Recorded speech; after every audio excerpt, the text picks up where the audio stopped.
Brandon from Top Odds. Brandon, the man, the expert on what to bet on and how to bet it. With English football starting this weekend, the Championship started last weekend, but the Premier League this weekend. Mark and I are very interested in Crystal Palace and Arsenal. Oh yeah, just wonder, Brandon. Just hope you're keeping well. Obviously, last week in the Charity Shield, yes, it was Man City and Arsenal. Would you say that Arsenal's odds were cut to go on to maybe lift the title because of last weekend's result, or nothing really? Actually, no, you're correct there, Mark. They actually have shortened. If you look at Top Odds, both bookies now have Arsenal up at 5-1 to win the title. But funnily enough, Man United have also shortened. Manchester United were up at 5-1 when we spoke last, and now Van Gaal's won 6 in a row. And they've gone 4-1. So, yeah, very, very interesting, the Premier League. But Arsenal did shorten. I don't know if you can read too much into that game. I mean, we chatted before, City they didn't have a great preseason, and they seem to continue that into the Charity Shield.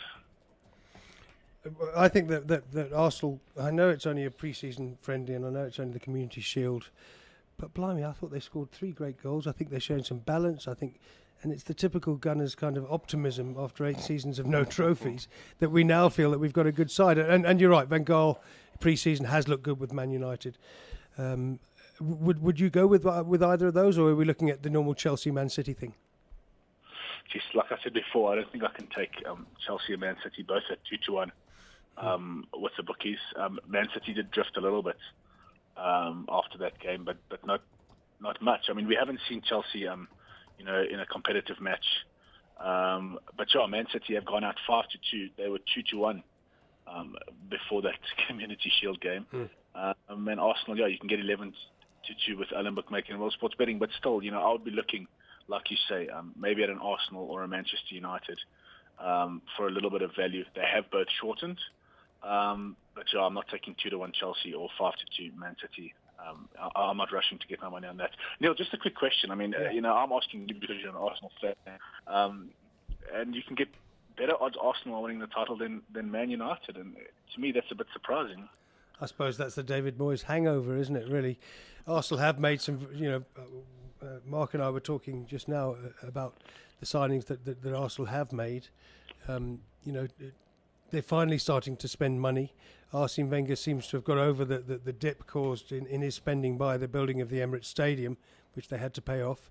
And suddenly Arsenal are starting to juggle things around and come up with a side with Sanchez and Mesut Ozil, the 2 big signings they made in the last 2 seasons, that looks balanced. And they get over the loss of players on free transfers like Bakary Sagna to Man City.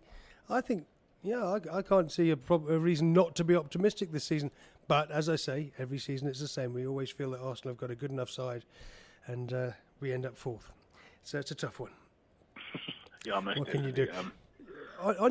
So guys, if you're listening or watching, go to www.topods.com. Go down the green menu, and you can see how the odds are split into the different nations and leagues. Have you got anything on South African football? Can we talk about Sundown's chances of defending their trophy after losing last night? We can, most definitely. It's MTN 8 again this weekend. Yes. The big game, obviously, Wits Pirates. And I was a little bit, I've put my money on Wits at 10-1, and they were a little bit, they were average. Was it Tuesday night? Very average. Against another university side, Tuks, and I think they were lucky to get a draw in that game. And having a look at that, I don't know what you guys thought, but geez, I don't see them lifting the title if they play like that. No, definitely. I commented on the game, and I thought they didn't look so cohesive, and what Gavin would want from his team. But against the Tuks team that fought well, and like you said, they could have gone 2-0 up Tuks at one stage. If they'd taken it, could have been a different game. But it is a cup game, and at the end of the day, it's a 2-legged semi-final. And Wits are always difficult to beat at Mill Park. It's going to be very difficult. Pirates haven't got off to a fantastic start, but Opa Manyiza has, and he's an important cog in the Pirates team. I just wanted to know the odds for the newly promoted teams in the Barclays Premier League, for them to win their opening games. What are Leicester, Burnley, and who's the other one? Hold on, QPR. And QPR. Yeah. Okay, let's have a look at that.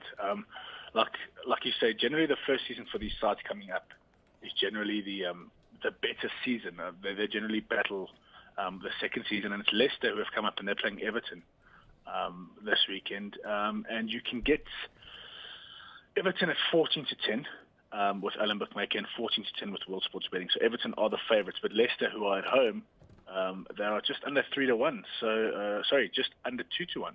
So a little bit of respect there for Leicester, and I'm not sure why. Maybe the changes in this Everton team in terms of last season having such a good season. The bookies obviously don't think they're going to get off to a great start again. So Leicester just over 2-1, but Everton are just favourites, and I'm not too sure in terms of the players that Leicester have. So maybe you guys can. Yeah, Brandon, I think it's more not so the players, but I think it's the way Leicester won the league. They won it very comfortably, and it's always is it to Walker Stadium? Yes, that's the new stadium. Used to be Filbert Street, now Walker Stadium. Yeah, so I think it's how they were very good. I don't think they lost many games last season there in the championship. So I think that's the respect that the bookies are showing for Leicester against Everton. And Julie, so I don't think Everton will have this type of season as they did last season. Yeah, and then you have a look at Burnley, who've also just come up. They have a massive task. They're playing Chelsea. They are at home, Burnley, which might be in their favour. But the bookies, that's Alan Bookmaker and World Sports Betting, have Burnley up at 7-1. And Chelsea at 4-10. So I think that might be a little bit of value. Throw Chelsea in a double. I don't think Mourinho will lose the first game of the season. And Burnley will battle to hang on there, don't you guys think? Yes, I mean, but Burnley only ever spent 2 seasons in the Premier League since '92. They used to be a big club years and years ago. You have one of that many Lancashire sides like Blackburn, Oldham, Manchester, Liverpool that have Bolton. Big football teams. Bolton would be another one. Yes, of course. Thank you, Mark. And so I just see Burnley being trampled over. But I mean, we haven't really seen their pre-season form, and you're looking at players that aren't household names in South Africa yet. That's for sure. And I can't see, unlike Leicester, who were very impressive last season. I worry about Burnley. Whereas QPR, the third promoted side, you've got Harry Redknapp. He's brought Glenn Hoddle in as a coach. So I think Burnley are going to be the sacrificial lambs. Brandon, time's up. We have to move on. But thanks a million. We'll be Brendan, looking at Bidvest Fits. Comfort? If I could just interrupt, do you have odds on the first coach to be sacked in the PSL? In the PSL, yeah. Good one. You know I like my exotic bets. Good one, yeah. That's not exotic. Comfort always comes with these exotics. And Comfort, I think we have to wait for the side to kick off and probably lose a game first before the bookies will come out with betting on that. So let's see who has a bad run in this opening week, and then hopefully betting will be up next week and you can sack whoever you want. Yeah, cool. Yeah. I think it's got to be another 2 or 3 weeks, surely, Comfort. Right. Okay, great stuff, Brandon. We'll speak to you again next week. Thanks, mate. Thanks, guys. That's Brandon from topodds.com on the internet. I'm a bit worried about this individual next to us here, Neil. Who's the first coach to be sacked? I mean, do you get a kick out of it for some individual to lose his job? He's not able to feed his family. I mean, Comfort, what kick do you sort of get out of that? I just think it's entertaining. And will you put money on it? Will you go put money on it? I actually would. On Vladimir Vimosevic to resign. Oh, no, sorry. Yeah.